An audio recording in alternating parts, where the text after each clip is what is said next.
Welcome to Flow Stars, candid conversations between Dr. Peter O'Toole and the big hitters of flow cytometry, brought to you by Beckman Coulter at Bitesize Bio. In this episode of Flow Stars, we're joined by Liam Whitby, who shares his thoughts on the perils of park runs in Florida. And they do the briefing, and it's like, give way to other people, and you're here for fun. And the Florida one's like, be careful of alligators. The importance of improving patient care. And I think I've got the personality type more for an EQA kind of work, because it's more trying to see where systems could go wrong. We're working for the benefit of the patient. And the value of staying young at heart. I was just over the moon to meet King Louis. I don't think you're ever too old for Disney. All in this episode of Flow Stars.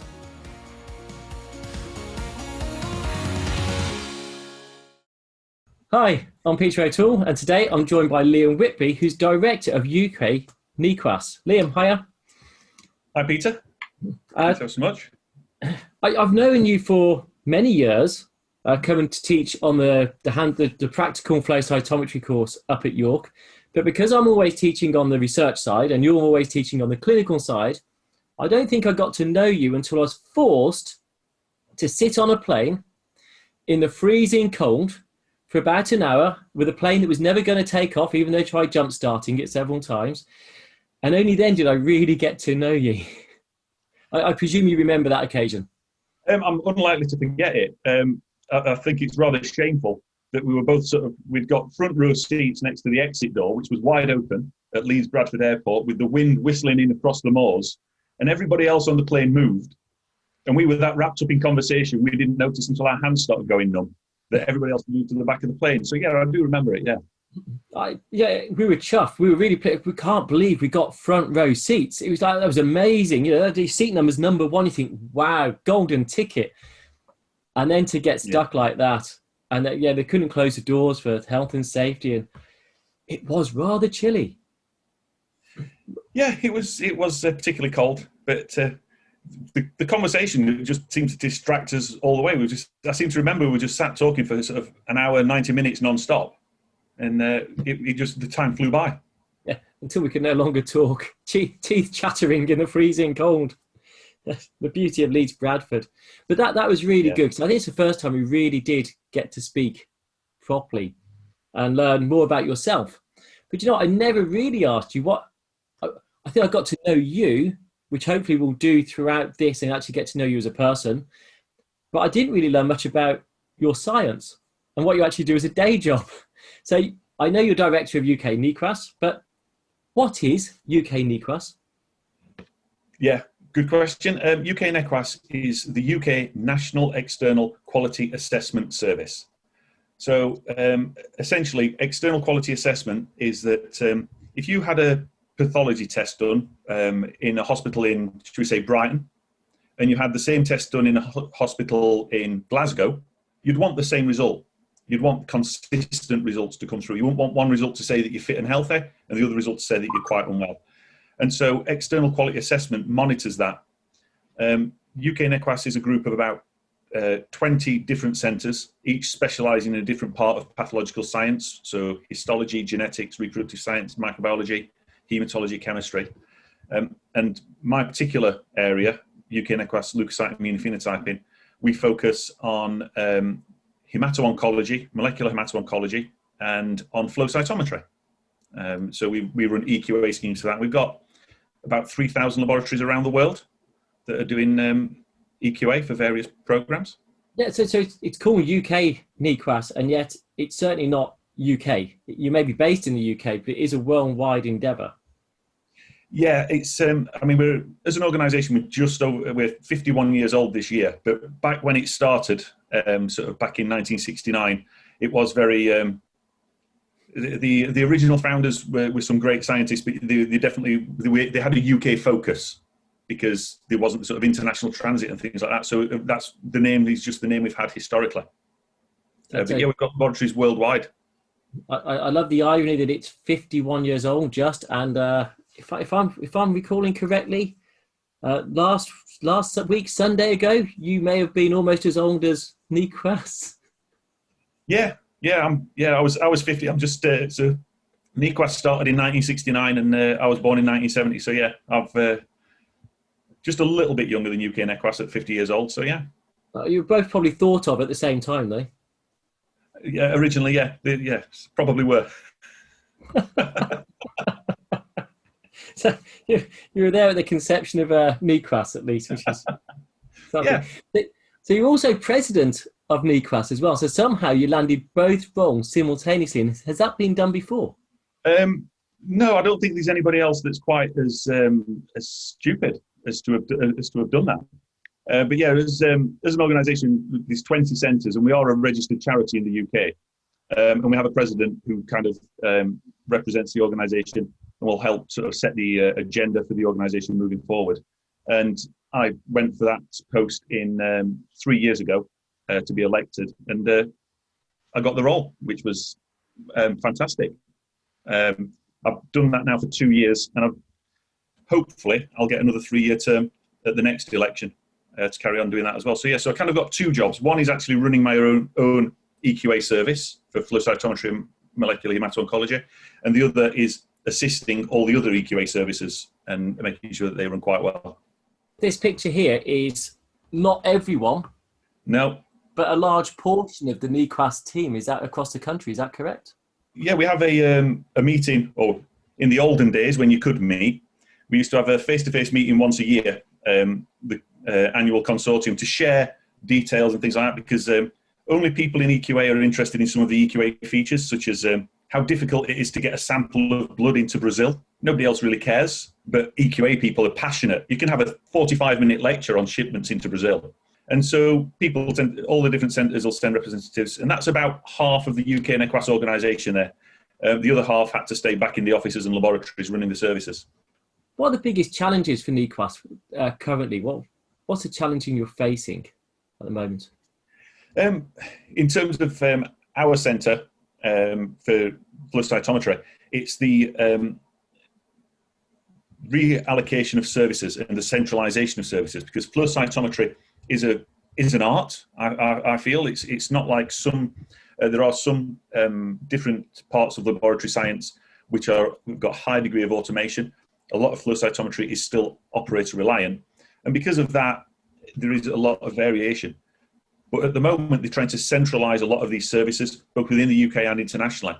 So the challenges that we've got is how to actually maintain our level of service when the number of laboratories may well contract, but also how we can, because we're not for profit as a charity, how we can sort of introduce new EQA programs to monitor these, should we say, large super centres that before everybody had been doing the same level of tests. And now if a centre is suddenly doing a lot more tests, how to sort of monitor those people and those laboratories at a different level. So those are, I would say, the main challenges that we've got is maintaining the service.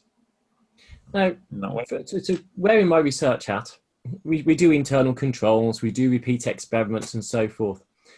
And I'm sure all your centres are doing the same. They've got controls, they'll do repeats.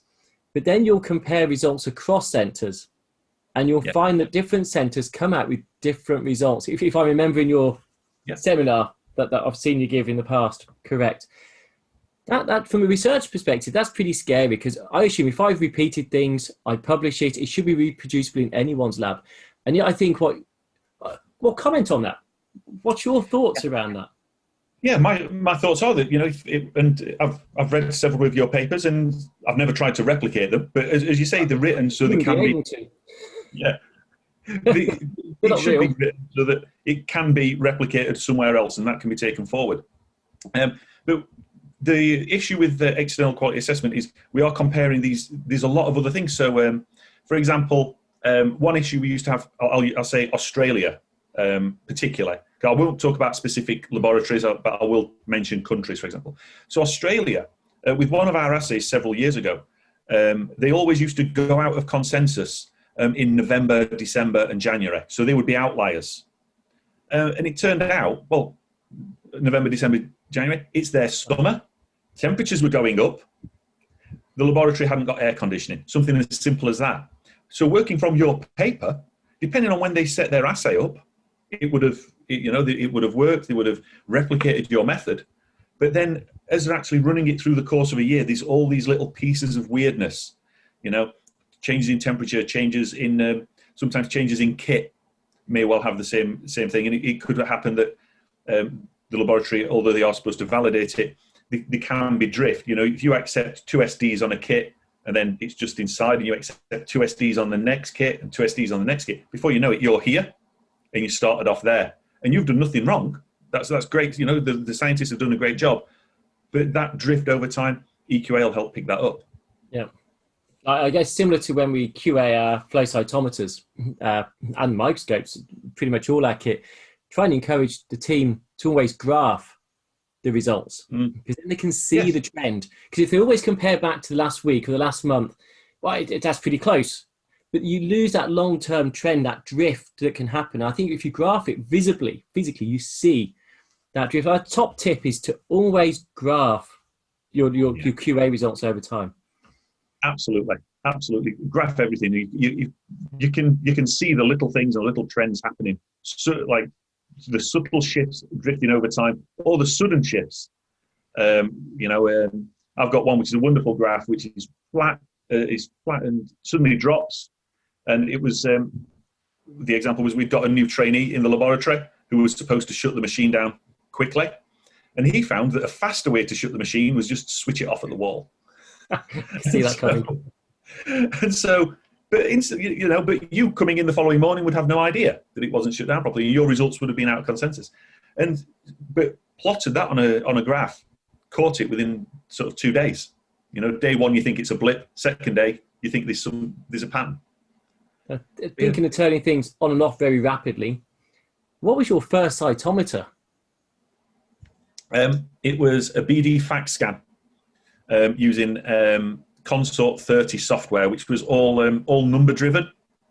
So you had to, if you were drawing gates, you had to sort of press 1 to access do gates, 3 to draw a gate, and then you had to type the numbers.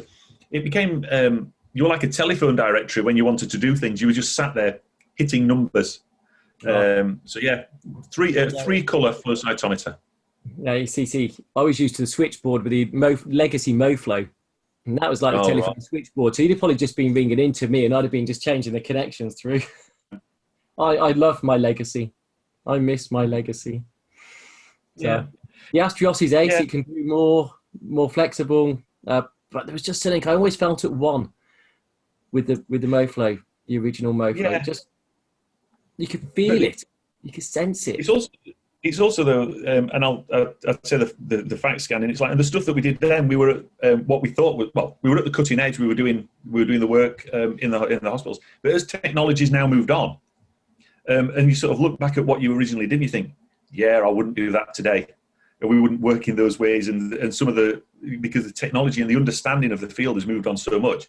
So yeah, I miss the original machines I sort of grew up on, but I wouldn't be able to use them in today's world because we now know so much more and we want to do so much more. So yeah, it's a nice bit of nostalgia, but I wouldn't want, if I was being tested, I wouldn't want to use the original machines from back in the sort of 80s. Oh, do you know, well, okay, for the analyzers, maybe not, but the sorter, do you know what, it would still work for some, not all the applications. Right? Yeah, sorter. We do 5-way sort a lot. And the added colours are being used a lot, but it was nice for the basic stuff. It was, although I don't think anyone classed it as basic at the time. Yeah, that's the other thing is you look back on it and it was like, yeah, you were cutting edge, you were doing absolutely top-notch work, and now it's as you say, it's not cutting edge, it's classed as basic. It'd be a training exercise, effectively. Cutting edge. You had a haircut? Yeah, it's all very, very short. Yeah, that's shorter than mine, Liam. Yeah, it's. I try and keep it short. It disguises the fact of how grey I'm going. Yeah. It doesn't work. Okay. Definitely, it doesn't on you, but I think it might on me. Yeah, it does on that side. 'Cause you're in the shadow that side. that side as well. Yeah. So, thinking about adaptions and moving technologies, it's quite a big thing when you get to the next cytometer or the new technology, whatever platform it is you're moving. It's actually quite a large step in a lab. And I imagine in your environment, it's a massive step when you change technology, not just from the training, but the results validating it, certifying it, which in the research is maybe more flexible. Is that a nightmare in the lab, or is that something that's just part of the course and not a big problem? See, for us, it's a little bit different because we're not issuing clinical results. We don't have to go to the same level as a clinical laboratory because we're testing our samples before they get issued. But what we need to know is the pitfalls and problems of validation for a wide range of machine. If anybody is using any kind of machine, you're saying, for example, like the MoFlow that you had back in the day, we need to be aware of how it works and its problems, pitfalls, and how you'd validate it. Because if the user of one of those machines went out of consensus, we then offer support and scientific advice to help get them back into it. So it's not so much our own local validation that's the problem. It's the fact that we have to be aware of validation procedures and problems that could cover the entire range of instruments out in the field. So that's quite difficult. But we are quite lucky. We've got good relationships with all of the manufacturers. So quite often we'll get machines in for 2 or 3 weeks just to sort of have a look, and so we can familiarise ourselves with them. So that works quite well. Does the increased sensitivity, resolution, decreasing noise? Our current system with running the APDs, the CVs are much tighter. So our variance in samples, our pull-outs, our staining index are greater, are better for it. Is that a problem for the assays? Because you're looking at a range of where it falls in between. Yeah, it's a lot. It depends on a lot of the assays. Some of the assays are quantitative, so they're counting the cells. So, for example, CD4 enumeration, so CD4 are the cells that you lose during HIV infection. So it's important to enumerate those in patients that have got HIV. CD34 stem cells for stem cell transplants. Those are absolute counts. So you're counting the cells, so you can get away a little bit with some of them. And those are well-established assays. Yeah. So the increased sensitivity doesn't have that much of an effect. It's more on the leukemias, and when you start, when you actually want to know how are these cells being expressed, these antigens being expressed, is it strong, is it moderate expression? And that's where the difference in sensitivity of the machines can have an effect, because you look at the sample on one machine, it'd look weak. You put it through another machine, it'd look moderate staining, and you're sort of thinking, which is right? And that is a difference between the levels of sensitivity. And that's something we then have to try and tie in. So everything changing time. I suppose the same for reagents as well, that the dyes and everything else that come in. But thinking about moving on, you're getting on now. You're now 50, just slightly younger than I am. So I've got to ask, what did you do for your birthday? All obviously COVID secure under the current things. So we had a couple of my daughter lives at home, so we had a barbecue lunchtime with my daughter, and my other daughter lives just across the valley from us. She came over, so we had a family barbecue, and then they left, and then we had another socially distanced barbecue with some close family friends that just live down the road. So we just had a barbecue outside. Fortunately, we've got quite a large garden. My objective was that I thought my 50th birthday would be a success if I couldn't remember it. But I actually can remember it. So I'm judging I'm not entirely sure if I've met my objectives. The thought of not being able to remember in the morning. No, that's, I can't tolerate that anymore. I just can't do that anymore. Maybe when I was younger, but no, that's always something's gone wrong that night when that happens. It's just a guard's let down, or some safety keys dropped out. What did you get for your birthday? I've got. I'm sat right now on a Mac. So Alison, my wife, got me a Mac because I've always wanted one. It's rather like sort of trying to tame a lion. When it does its tricks, it's really, really clever. But I do get the vague feeling it wants to bite my hand off at any given moment. So I've got that. We've got several bottles of whiskey. I think there's a lot of people think I might have got a drinking problem. And I've also booked myself in to get a tattoo. Aha! And so I take it this will be your first. Is that correct? Yeah, it will be. It will be. It should have been this coming Thursday, but they've had to close. The artist has got a cold. So So what I've got to ask, what's the tattoo going to be of? Um, A laser Calvin, line intercepting a cell and looking at the scattering of light? no, Calvin and Hobbes. The quotes that sort of come out of it are quite sort of profound. Well, the truth is, most of it discover where we are heading when we arrive. Okay, that's true. Well, that's what I thought. It is true, you know, and that's the thing. It's like I've never thought I'd end up where I am. So you're going to get actually a cartoon. I'm getting that. You're actually going to get that one. Yeah. Okay, next question. Where? My thigh. I've got quite meaty thighs. So I thought on my thigh gives plenty of scope for a suitable canvas. So I guess your meaty thighs may come.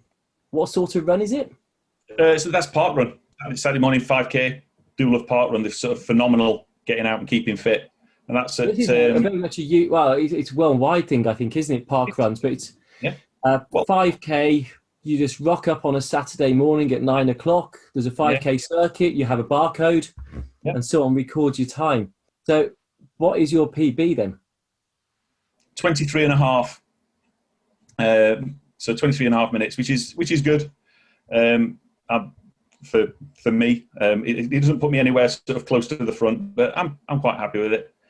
But as you say, it's international. I mean, I've done one in Bergen in Norway because your barcode works there, and did one in Florida when I was there on vacation. Although the Florida one was quite interesting, they do the briefing, you know, and it's like give way to other people, you know, and you're here for fun. And the Florida one's like, be careful of alligators. And he's sort of like, yeah, you're really funny. And like, no, we're not joking. Be careful of alligators. That wasn't the day I did the 23 and a half minutes, though. Yeah, that wasn't your PB there then. No, you'd have thought it would be, wouldn't you? But don't look behind you. No. Yeah, never look back at that point. So that obviously keeps you in trim, keeps you fit. You live in a hilly part of the country, so I presume you used to hill running as well on your weekdays, maybe. Yeah, when we go out to train around here, it's so we're just inside Derbyshire, so it is quite hilly. We're just outside Sheffield, just into Derbyshire, so it's hilly. So yeah, plenty of hill training around here. I was there recently. You know. I was down, Derbyshire, West Yorkshire border, just for the bearded vulture that is in the UK at the moment. Right. Okay. You must have picked that up in the local news. No. Actually, beautiful countryside though. So actually, we didn't care if we saw it or not too much. We had 2 attempts. First time we failed, but loved the environment so much. We came back down. Did get it second time, but beautiful part of the country to live in. Moving back into work, your career path is slightly different. I mean, you got this really prestigious post. You got a degree in biomed, so you obviously had the biomedical interest through it, and then a master's in pathology. Is that correct? Well, pathological sciences. So I think anyone who does science is pathological. So what did you then do after that? What was your career path to get to where you are now, at the pinnacle of it? I think it's. I don't know. See, for me, I think it's more of a career path as well. I'll rewind a little bit. It's more about deciding on a career path. I knew from a sort of doing my O levels and my A levels, I wanted to be involved in medicine, in the medical field. I wasn't a good enough student at A level to get the grades for a medical degree. I was a little bit more. Well, you know what you're like when you're a teenager. You don't pay attention. You don't study hard. So I missed on my shot for that. So then the opportunity came up to study biomedical science and to work as a biomedical scientist in the NHS and to train as a biomedical scientist in the NHS. So I took that post up, trained and got my BSc, and then took it further and got my master's. And then, so the initial career path was to get state registered, because biomedical scientists and clinical scientists in the NHS, we're registered on a central register. So the first part was to get the degree, so I could be a state registered scientist, so I could be responsible for my own work. And then the master's was more to sort of give me the extra knowledge, so I could look at expanding my role and moving into different areas. So took me about my first 6 or 7 years to get my degree and my master's. Then I did 2 or 3 years building up my knowledge actually of working in a laboratory. And then I moved across to external quality assessment round about the year 2000. The opportunity came in to move into the sort of UK NEQAS, working in flow cytometry, and I'd always loved flow cytometry. It was always my passion. I worked in the haematology service, did routine haematology, blood transfusion, hemoglobinopathies, and flow cytometry and coagulation. But flow cytometry always, I don't know, just always seemed to fit for me. It was always the interesting part. It's always what I gravitated to. So when the job came up, I moved into that area. And then I've just sort of stayed there ever since.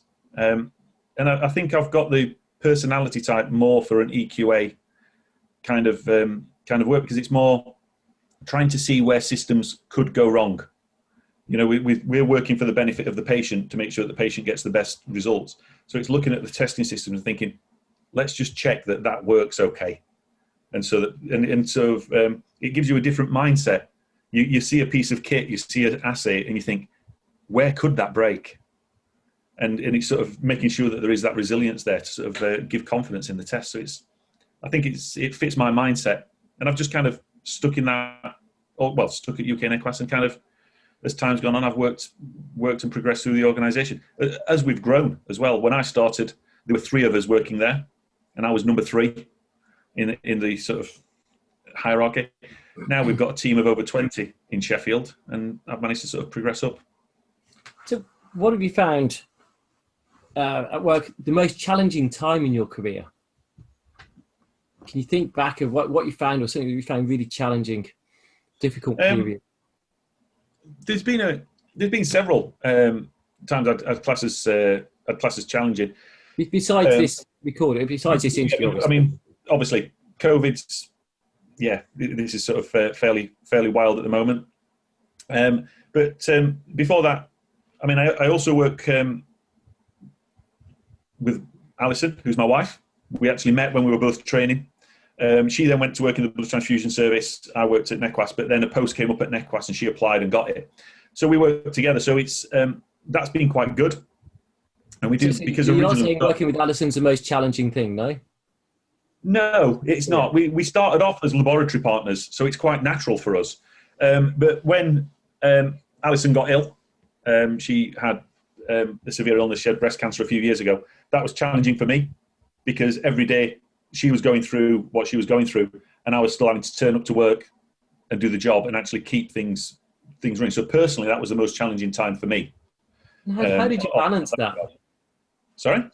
How did you balance because that's quite a big deal, you know, to balance that side. And obviously in your early career, you'd have had children, you'd have had to balance the work life there, but actually caring for someone is also probably a bigger challenge, bigger stress. Yeah, and it is. It was trying to manage 2 things: trying to manage the situation at home, because obviously Ali's she's the love of my life, and so trying to manage that, but also trying to manage the situation at work where we're a member of staff down, and we've got a long-term absent because somebody's ill. So it's then increasing workload and then adding the stress there. So that was definitely one of the most challenging times, I would say, that I feel I've worked through. So she gave you double the stress then. Yeah. Hence the problem. So, but yeah, I mean, that does fade a little bit in terms of sort of the larger scale challenge that everybody's facing at the moment with COVID. But yeah, no, it was not a good time. And also it's the resilience that you also need when you've got things going off in your personal life to still come into work and do the job, because there's a patient at the end of it. You know, these patients there, these results that need external quality assessment doing. You've just got to come in and grind through it. Sometimes you've got to have that resilience, and I think that's one of the things that I really think is helpful is in any field, is having the resilience to sort of be able to sort of do the job. And if you're there to do the job well, and then when you get home. So do you still enjoy your job? I love it. So that must help as well. The fact that it's almost to be able to enjoy your job does give you a bit of respite as well. Yeah, it's the day-to-day challenges of it that I love as well. It's like no 2 days are the same. You know, we have a schedule of exercises that are going out throughout the year. So on any given week, we all know what's happening. We're making samples, we're shipping samples, we're looking at data. So we all know what's happening. But even with that, these are the day-to-day challenges. These are the little sort of little pieces of weirdness that throw up, that need troubleshooting. There's new machines coming online that we have to develop EQA for. These new techniques come online. And so it's every day is different. So yeah, I love it. I couldn't imagine doing anything else. Besides traveling, because actually I guess during that period it was difficult. You probably couldn't travel much either. I'd be presuming over that. But I think Bangkok, yeah, Thailand. Yeah. Now I've got no idea where some of these are. Charleston, South Carolina. And the ship is? It's the USS Yorktown. Okay. You can go and have a wander around that. It's quite cool. Aircraft carrier, yes. American aircraft carrier, yes. And well, I presume Venice. Yeah. India, Jaipur. I will seriously say Jaipur, one of the top 5 days of my life. I'm obliged to say the top 3 would be getting married and having 2 kids. Seeing a solar eclipse was also up there, but Jaipur was number 5. It's an amazing city. I mean, India's an amazing place. So that's the solar eclipse. Yeah, that was in Charleston that we saw that. That was 2017. I would advise everybody to put it on their bucket list. It's an amazing sight. Was it 2000? Oh gosh, what year was it in this country we had a solar eclipse? Oh, about 98, wasn't it? Was it 98? Something, 2098, 2002. I was too lazy to go down to Cornwall. So instead of going 300 miles to Cornwall, I went 3,000 miles to South Carolina. Right. I'm just interested. Table Mountain. South Africa? Yeah, South Africa, yeah. I've been fortunate, and that's one of the things I think. If you do your work and you're enjoying your work, and you are also very fortunate, which I have been. So we've been involved in lots of work that's unique. EQA, there's only 2 or 3 EQA providers doing flow cytometry around the world. So our data, we've got a phenomenal amount of data. We can give a lot of insight, and you gather a lot of knowledge through that. So I've been very fortunate, myself and my team, that we get to, in the olden days, before COVID, get to travel and lecture internationally and share that knowledge. Because that's one of the things of UK NEQAS is, when I said we're a charity, we're not a healthcare charity. We're educational. That's we want better patient testing through education. So we go out and we run courses in places, and we'll give lectures. That was after I'd just run a 1-week course in South Africa on flow cytometry. So yeah. This reminds me of that sitting on the airplane with you just rabbiting in my ear. Yeah, sorry. Yeah, it does look very much that way. That was also India. Always go to supermarkets in different countries. It's eye-opening because you'll see so many different foods and things. Yeah, we don't see many big market stalls anymore. Not fruit and veg ones. There are some, but not that there used to be. I think even supermarkets are more limited now than more about volume than variety, maybe. Yeah, it's all homogenous. It's all the sort of same stuff. You've got sort of green peppers, yellow peppers, red peppers, and that's it. Whereas you go you go to a supermarket in Kuwait, or you go to a market stall in India, and the variety of stuff is amazing. And I think it's good to sort of see things like that, because it widens your horizons. I think travel. I have been fortunate to be able to travel through my role. But it also opens your eyes into different ways of working and how different countries operate, and the things that you might be able to do differently to improve things over there as well. And it's definitely worth doing. If you're fortunate enough to travel for work, do. If you can't travel for work, do try and travel normally, because it broadens the mind. It really does. I think thinking of that variety, I think to mention, because it is like the colours of the fluorochromes, and if you're into fluorescent proteins, you've got your watermelons, you've got your bananas, your honeydews, honeydew melons, it's not watermelon yet. I haven't done that one yet. Yeah. You've got your banana, you've got your cherries, you've got your plums, you've got your tomatoes, your orange. So you've got all these fruits. But actually, even in our own world, they're the fluorescent proteins, but even the antibody dyes, there's more and more different dye types coming out. Even today, I was opening up for a whole new dye type. Frustratingly, unlike a vegetable where you can cut it and see what's inside it to understand it, what's good, what's bad, a lot of the new fluorochromes that come out, we don't know the details. It's not just straight organic molecules.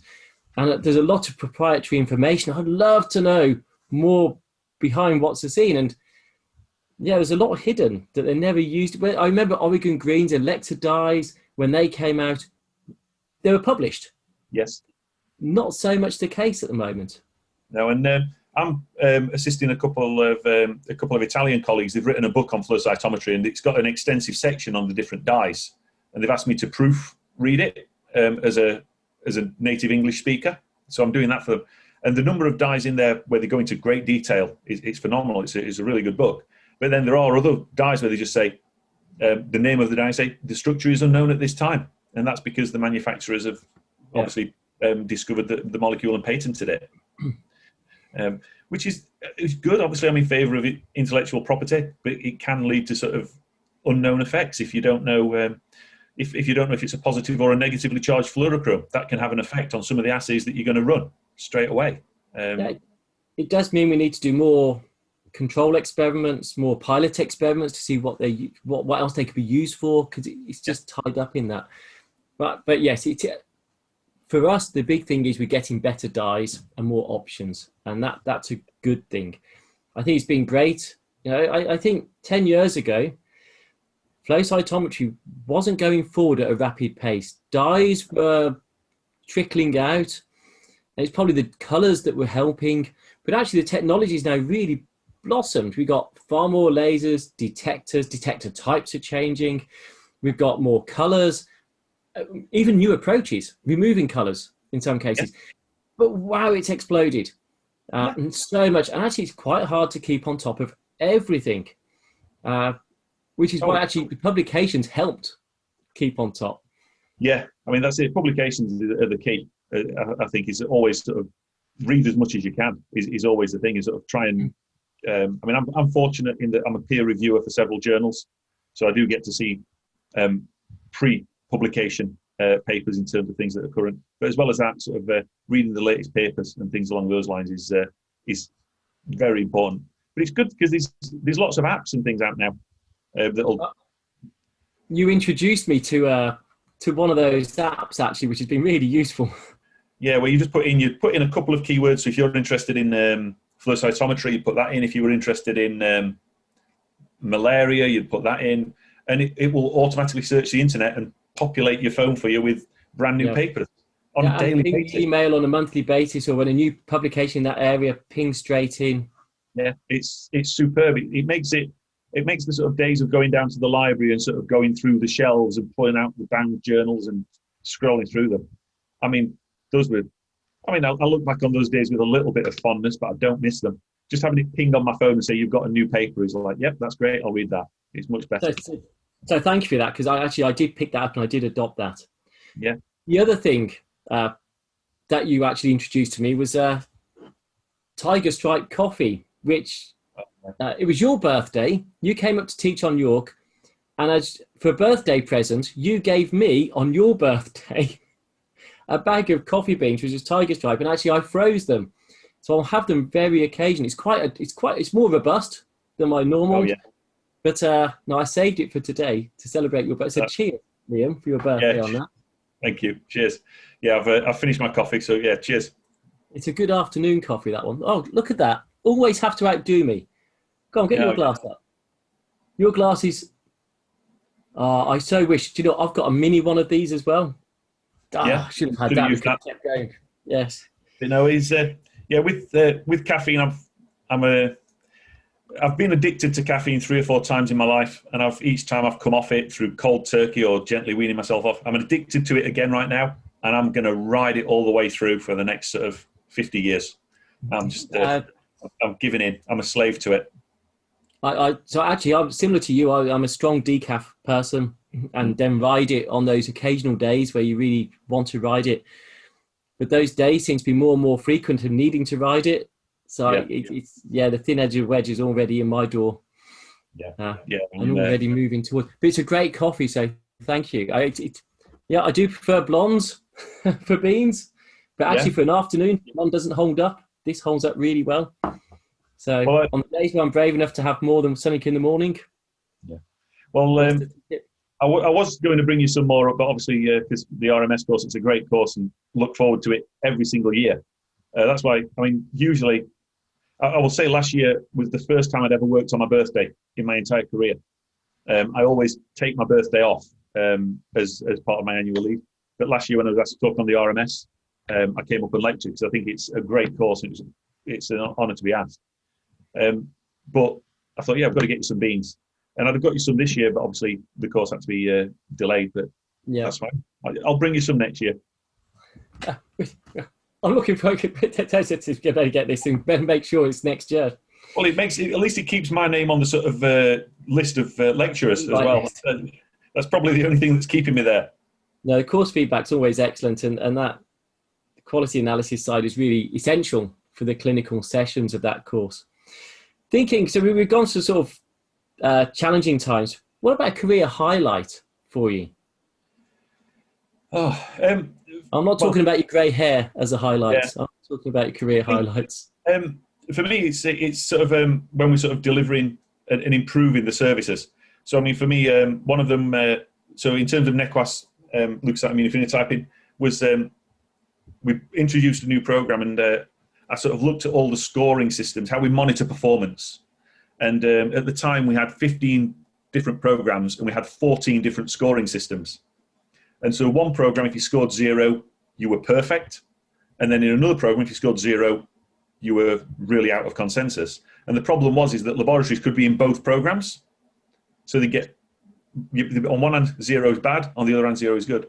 And I managed to sort of rejig the entire report process and actually sort of streamline it, sort of redesign how we actually do it. So it's more informative to laboratories. And that was a project, that was sort of a personal thing that I sort of took on and led. I was really, really proud of that. On a more NEQAS wide sort of viewpoint, recently with COVID, there's a need for sort of COVID EQA, and there's different centres doing COVID EQA. We've got a microbiology centre in London, we've got an immunology centre in Sheffield. But for the first COVID EQA programme, there was a need to get it out quite quickly. And from the first, well, basically I pulled together a special task force, and we pulled the task force together. And from the first meeting of the task force to the exercise closing and reports going out was 2 weeks to actually design an EQA program, recruit the laboratories, get the material out, get the results back, analyze the results. And that was a pan NEQAS. I think we got people in London analyzing the data. We got people in Birmingham building the computer system. We got people in Sheffield packing the samples. And so that was a really proud moment to turn something like that around in 2 weeks. And the normal time would be? For thinking about an EQA program and getting one out the door, about 6 months. It's because you'd sort of think about it. You'd do it small scale. You do some little send outs locally, but it's like, no, we need it now. And I think that reflected really well on the entire organisation. So that was a particular high for me. How stressful was it at the time? Oh, absolutely abysmal. I don't think I slept properly for that entire 2 weeks. Yeah. It's a great ride. You love it, but the stress, I can imagine being. Yeah. Oh yeah, the stress was horrendous. I didn't sort of take any formal measurements. But yeah, for about 2 weeks I didn't sleep, thinking about different permutations and what could happen. And that's true, I think, of everybody that was involved. It's not just me. It wasn't all on my shoulders. It was, I was coordinating it, but there were lots of other people involved, and they were all the same. Everybody was stressed, but it needed to be done. And so the team, obviously you coordinate a lot of that and talking to a lot of the team. How good natured were they? Even though it's stressful, were they showing angst and stress, or were they actually fairly jovial throughout it? I kind of like being I'm a more positive person.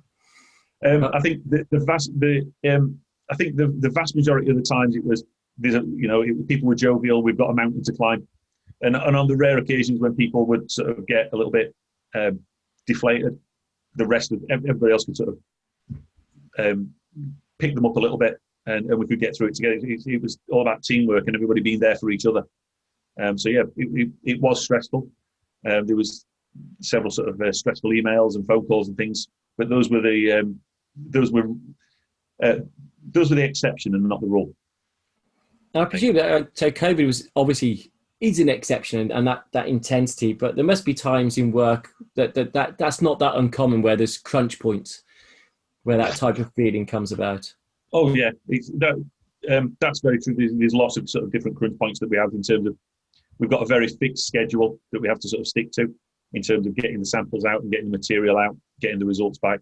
And then it's also when we do have performance issues, to actually follow it up with laboratories, because these patients, as I say, at the end of it, and that's a crunch point, because we've got to get that action in place really quickly.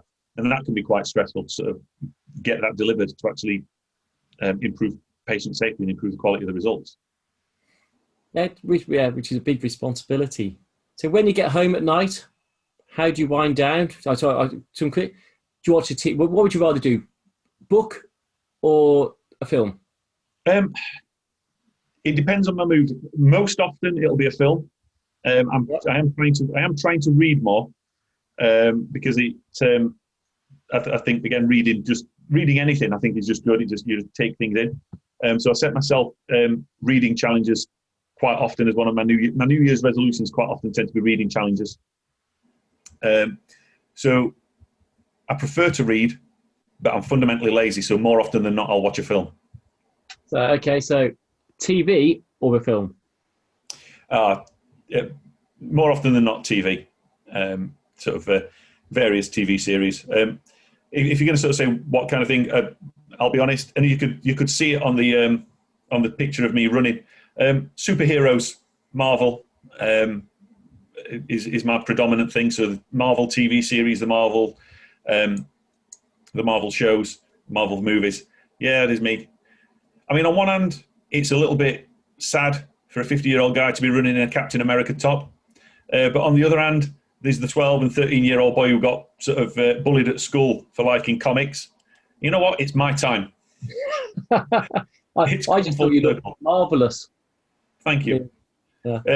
We haven't done many puns today, so I thought I had to get one or two. You have to get that one in. So come on, 50-year-old man. What's this about? It's just a photo I love. I'm really happy about that. King Louis is one of my favourite Disney characters. I got to meet him in Disneyland. I was just over the moon. You asked for several photographs of travels, and that is genuinely one of my favourite photographs. I was just over the moon to meet King Louis. I don't think you're ever too old for Disney. As soon as you go through the gates at Disneyland, you're 8 years old again. Yeah, you are just a big kid. So what sort of? You told us your genre. So quick fire. So quick answers. Eat in or eat out? Eat out. Eat out, definitely. Okay. Wash up or cook? Wash up. Yeah, wash up. I can cook, but I'm very much, I'm going to say, a scientist cook. And I would say that in terms of, I will follow the protocol and the recipe to the letter. I'm not intuitive. Oh, I am. I'm terrible. Step one. Yeah. That never works. Ingredients change. It's not like the scientific grade ingredients you're buying from your supermarket. They always vary. You have to go with baking, maybe. Yeah. But when it comes to your dinners and stuff, yeah, it has to be. You have to always modify it as you go through. And I just can't. Alison's the cook then. Alison has to do the cooking, not because I can't, but just because I can't do it in time. If I was to cook, then we wouldn't be eating until sort of 10 o'clock at night. And I guess by the insinuation you'd rather eat out than in, that you don't like her cooking either. She'll kill you after this. Well, I'd rather eat out than in because they don't make me wash the pots. Yeah, have you not got a dishwasher? Yeah, but it still needs loading and unloading. That's my morning. I get up early in the morning before I go running or swimming, and I'll unload the dishwasher first thing in the morning before anyone gets up, as quietly as I can. So I ask everyone to order the dishwasher really methodically, so it minimises the noise of things like getting cutlery out. All the knives in one area, so it's not rattle, so I don't wake the family. All right. You'll have to send me. You'll have to send me a couple of screenshots for that, so I can try and mimic it here.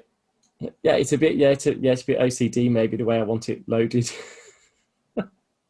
Everyone knows it. It makes sense. Makes life. Unloading it isn't a pleasure. Loading it one thing at a time. You can put things in the right place, and unloading so much easier. Yeah, it's just like keeping your shelves in your lab stacked in the right order. It's easy to put one thing in the right place, and then when you're getting lots, it's easier to download. Everything's there. Yeah. Yeah. The house is like a lab. It should be well stocked and well ordered. Yeah, I totally agree. Absolutely agree. So just thinking, because we're coming towards an end, and I'll let you think about something in a minute. What do you think is the biggest unmet need or the challenge ahead? I say you're probably a technologist. Is it a technology? Is it probes? Is it an assay type? I think for me, I'm going to say technology, but with a little bit of a twist. I think the thing is, in terms of as we're moving forward, I mean, it was great. I mentioned the fact scan, and that was a 3-color machine. So when you actually got the results, it's in 3 dimensions. And you and me, with 3-dimensional creatures, we exist in a 3-dimensional space. We can find things forward, left, right, up, and down. No, I've got to stop you. Yeah. I'm 4D because I have time as a dimension as well. Yeah, it does. Yeah, 4D, that does help. But if that was also true, you'd be able to find things you put down yesterday. I don't go back. I never look backwards in time. I'm always going forwards, but I'm not stuck in time with my comics. Yeah, well, yeah, like me. But as you move up in dimensions, you can't. So at the moment, we've got doing 10 colors. We've got 12-color machines, and your brain's not set up for 12 dimensions. So for me, I think the technology is the better software tools and better algorithms, so that we can analyze this massive data, because we've got all this great data. And quite often, I'll see people still doing it on 1-dimensional histograms. So we've got 12 colors, but they're not actually. They're doing 12 single colors, not one 12-color assay. And I think it's the high-dimensional data and analysis technology that's really going to lift us onto the next level. Because I think, I'll be honest, I think we're missing things in terms of we're not able to see what's really there, because there's so much data. I think even with high-dimensional analysis as it stands today, it is still directed by what we ask it and how we ask it to analyze it. I do think that actually we need computer learning to an extent to start identifying subpopulations and trends, high intensity populations versus low intensity populations, not just positives and negatives, and start to find trends that we just haven't picked up on. And that could be vital, and we haven't got there yet. No. And I think whoever does crack that is going to really sort of lift flow cytometry to the next level. I know there are some tools out there at the moment, but nothing's really made it. Everything's showing a lot of promise. Nothing's really made it to the sort of big time and sort of general sort of adoption. So obviously, I think that's the challenge. Sorry, Liam. The high dimension analysis has certainly gone forward, and I think there'll be those that think it's they've cracked the nut, but they haven't. You know, they've maybe found the cracker to crack the nut, and it cracks the shell a bit. But they haven't got to the centre of it yet. No, and I think that's definitely where I think we can improve, and I think that'll help a lot of issues, like you say, with a bit of machine learning in there as well. I think that will also that'll take us forward to some really. I think flow cytometry is doing some fantastic work, but I think that'll really lift us up even further. For your clinical side, it was fascinating to say, we've now got 10 colours, 12 colours, and the clinical market is so much further. Obviously much further behind than research, which proves the higher colour loads of the new technologies. But you find it frustrating that you haven't got quick access or easy access to 20 plus colours. Yeah, it is. It's difficult for us because we've not always got access to every single machine. But 20 plus colours, that'd be great to sort of have access to that. But because we are a clinical, we're providing the service for the clinical end. That's where we do focus, but we do look at the new machines and try and get some hands-on time with them and get familiar with them, so we know what's coming over the horizon. Yeah, and it is. So we are up to the hour. So I'm going to ask you one last question, which is: do you have a favourite science joke? And if not, just what is your best joke? I've got a favourite science joke. It took me, in fairness, you did pre-warn me. I'm going to try and tell it. So. Guy goes into a library, says to the librarian, "Have you got that book about Pavlov's dogs and Schrodinger's cat?" The librarian says, "Well, it rings a bell, but I'm not sure if it's in or out."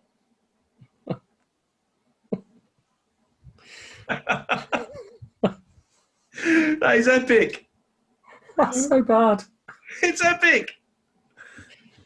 It's like you've got tools, you've got physics, you've got biology. It's awesome. Nice play on words. I know. On that note, Liam, thank you very much for joining me today. It's been terrific to hear about a different career path to what certainly those doing their PhDs at the moment, and they'll be looking forward.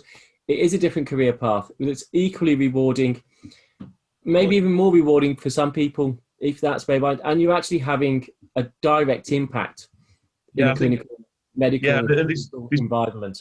Yeah, there's lots of different sort of careers for good scientists in the NHS. There really are. These actually sort of working. They've got clinical scientist posts, biomedical scientist posts. I've got 3 of my staff PhDs. One of my staff is doing a PhD, and there's plenty of opportunity within the NHS. And I think the thing is, if people are driven and are keen, they'll succeed in any field. But I do think the NHS, I think, is a great field. And like you say, you're giving direct benefit to patients, and I think that's beyond compare.